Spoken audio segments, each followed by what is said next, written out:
cuestión de fe.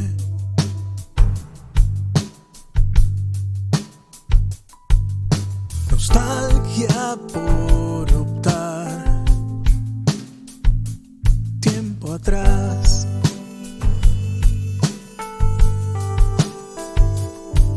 Rozando el colofón eterno.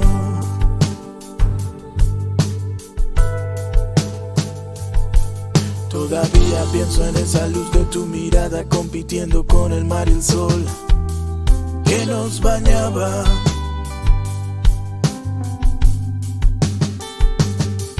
Aún conservo el sabor de tu sonrisa compartiendo el viento. Y ahora toca esperar. Eso que dices que piensas, eso de que sueñas su presencia, no es tu elección. ¿Qué has tomado? ¿Acaso cóctel de melancolía y confinación? El espacio no alcanza, los consejos rebasan las redes. Formas parte, eres culpable. La oscuridad te arrastra, no es tu elección. El momento te atrapa, te hace creer tu propia canción. Y mientras en tu habitación sin sol soñabas con olas que hacía más azules tu propia mente y a ella la pintaba más turgente, intenté contarte cosas mucho más urgentes.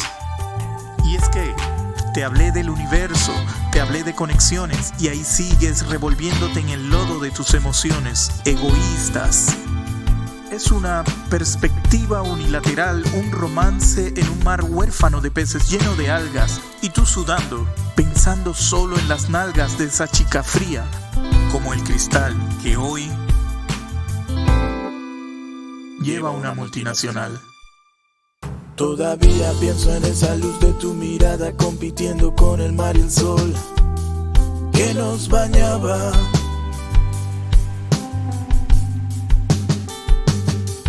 Aún conservo el sabor de tu sonrisa compartiendo el viento. Y ahora toca esperar.